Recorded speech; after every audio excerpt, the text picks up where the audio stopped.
As a child, you are most likely taught that you have to respect your elders. See, the question then comes what to do when your elders don't support you and they don't respect you. See, most people in this world, they don't have a good relationship with who they think they are. They acquire all sorts of thoughts, opinions, ideas from other people, and they end up believing those as if they are their own. This is also karmically reinforced because, well, if society has lived thousands of years of ignorance and people reincarnate again and again, obviously if you go through 100 lifetimes of, putting yourself down just because your parents have been doing that, obviously it's going to be harder and harder somewhat to resist those urges to conduct, self-destructive behaviors, to doubt yourself, and to live, these toxic lifestyles. Now, the point is, many people might not teach you that. See, in this society, the adults should be an example to the children, not you to the adults. You don't have, as a child, anything to offer them. Probably some love and some purity and some, you know, ways of remembrance of how life can be. Because to a child, life is very simple, right? But adults invest most of their energy in all sorts of worries and troubles, and they invest their energy in so many things, and that's why they become vampiric on their child or their children or their child if they only have one, because they need extra energy. The more you invest in something, the more vampiric you might become, because if you become obsessed with someone, with something or someone or whatever idea, you will automatically become vampiric, because you will need to vampirize more energy, because the more energy you invest in something, you will have a tendency to do it even more. The more you practice something, as I said, the better you become at it. As a child, you need to take example from adults, but the problem is, well, which one of those? Because you're still a child, you don't have much to know. Even as an adolescent, you don't know things about human psychology and such. And, as a parent, right, you should also take examples from children. See, I've always had this impulse, ever since I was young, to take everything as an example. A good example, a bad example, it mattered not. It was an example of how things are and what can further happen, right?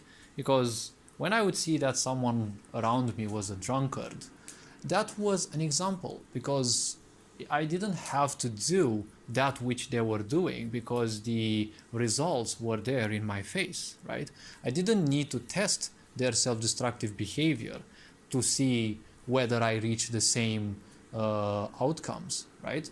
When you see someone smoking and then they cough as if they almost puke their lungs out, to me it was enough, even at a young age, that I don't need to conduct that behavior to, realize that, well, I might or I will definitely reach that behavior. Because, see, some people start on self-destructive behaviors because they are convinced that those will not happen to them. Now, the point is, see, as a child, the adults have to be an example for you, because you have things to learn from them. And many adults forget, and they insist that they are given respect from children. If a child hasn't been taught what respect is, and obviously respect differs from individual to individual, unfortunately, because we live in a sick society, and every twisted, contorted idiot will feel that, respect is something completely different in their opinion, right? So, especially when it comes to narcissistic tendencies, respect equals slavery, right? Full-fledged time, spent towards, them, giving your full attention to them. So the point is, if adults do not respect you, you will feel that, because it will always hurt. You'll always feel alone, you'll feel left out, you'll feel as if you have no purpose, you'll feel tired, bored, you'll feel all sorts of things that will pinpoint you the fact that those adults aren't actually nurturing your attentional needs. There is no problem in needing attention, because we are a society and therefore we are societal beings, right? We require our own attention. So the point is, unless you are obsessed with attention, which is a difference, the point is we all require attention. Now, adults also require their attention, so they will always play all sorts of games so that they acquire your attention. Where your attention goes, however, your energy flows. So that's why you might feel tired around people, because they will vampirize upon your energies. And they will feed all their stupid opinions and ideas and their, self-destructive behaviors. And unfortunately, you might end up taking those upon you as if they are your own. And you will do the same thing as you see in your parents, because to all children, parents are like some kind of gods.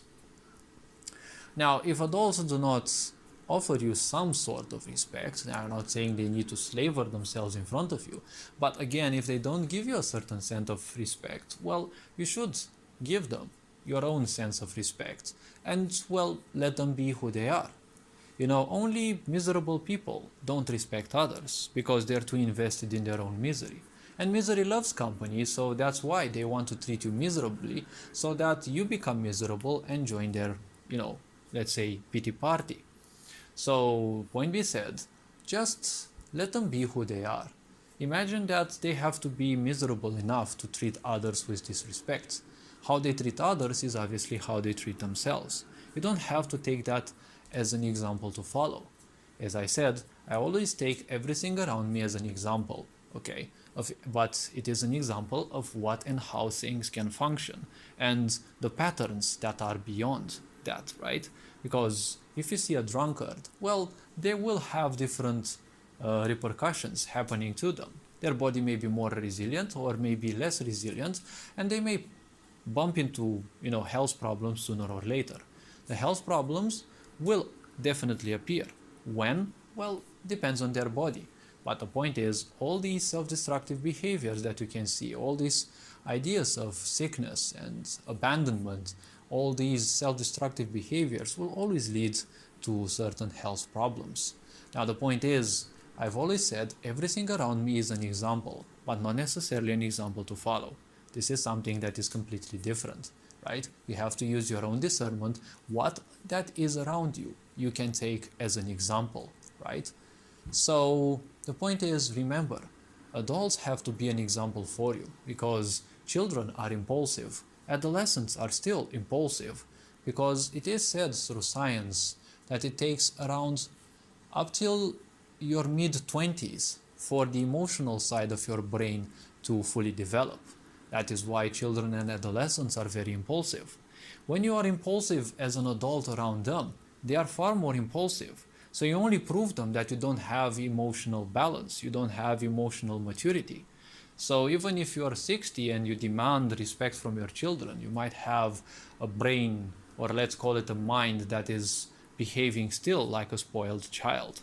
And that is kind of a disappointment. That is kind of a shame, because if you lived 60 years and you're still behaving like a child, well, I don't know how abusive your parents have been, but what have you done in your life? If you still behave like your children, who are like a quarter or, well, grandchildren, or, well, your children who are half your life or something around there, well, that kind of goes to show you have wasted your life more or less in terms of psychological, emotional, and mental development, right? Because in terms of business or other things, well, you may have done far many things, but a lot of things. But ultimately, if you behave like a child, well, you're not a good example for children. So, all this being said, well, hopefully this video was introspective enough. You are appreciated. Take care. Perenjan Board signing out.